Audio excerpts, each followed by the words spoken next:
नमस्कार, मी पल्लवीज क्रिएशनमध्ये तुमचं खूप खूप स्वागत करते. आज आपण करूयात झणझणीत असं हिरवी मिरची घालून वरून पीठ पेरून असं बेसन, तर काही भागामध्ये याला पिठलं किंवा झुणका असंही म्हटलं जातं.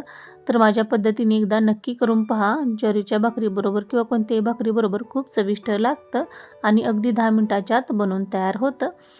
तर चला तर मग रेसिपीला सुरुवात करूयात. तर सुरुवातीला आपल्याला तव्यामध्ये किंवा कढईमध्ये 2 ते 3 चमचे तेल गरम करून घ्यायचं आहे. तेल छान असं कडकडीत गरम झालं की वरून अर्धा चमचा मोहरी, अर्धा चमचा जिरी मोहरी छान अशी तडतडली की वरून एक कांदा असा बारीक कट करून घ्यायचा आणि तोही तेलामध्ये छान असा खमंग भाजून घ्यायचा आहे.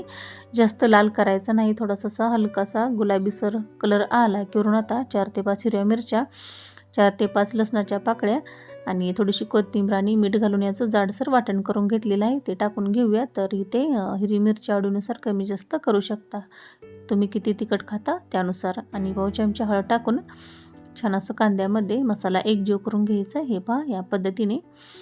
आणि आता मसाला एकजीव झाला की आता वरून आपल्याला 1 ग्लास पाणी टाकून घ्यायचं आहे. तर तुम्हाला किती बेसन बनवायचं आहे त्यानुसार पाण्याचं प्रमाण कमी जास्त करू शकता. हे पहा या पद्धतीने तव्यामध्ये असं बेसन केल्यानंतर खूप चव लागते आपल्या बेसनला अशी, त्यामुळे असं तव्यामध्ये करायचं कढईपेक्षा.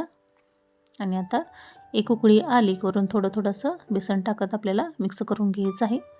अंदाजे असं बेसन टाकायचं आहे. हे पहा या पद्धतीने. थोडंसं असं घट्टसर झालं की बेसन आपल्याला टाकायचं बंद करायचं आहे. हे पहा या पद्धतीने थोडंसं असं दाटसर होतं. असं गाठीदार बेसन खूप चव लागते खाताना. या पद्धतीने तुम्ही नक्की करून पहा. हे पहा अर्धी ते पाऊण वाटी ते मला बेसन लागलेलं आहे.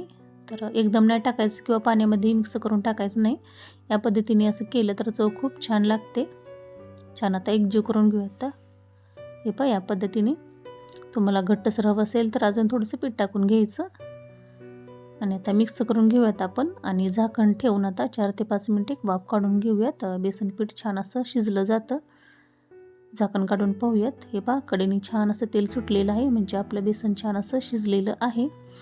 वरून आता भरपूर कोथिंबीर टाकून घ्यायची आणि हे बेसन गरम गरमच भाताबरोबर भाकरीबरोबर खायला खूप छान लागतं. आणि सर्वात शेवटी 2 चमचे तेल गरम करून घ्यायचं, त्यामध्ये थोडंसं लाल तिखट टाकून वरून अशी फोडणी करून घ्यायची.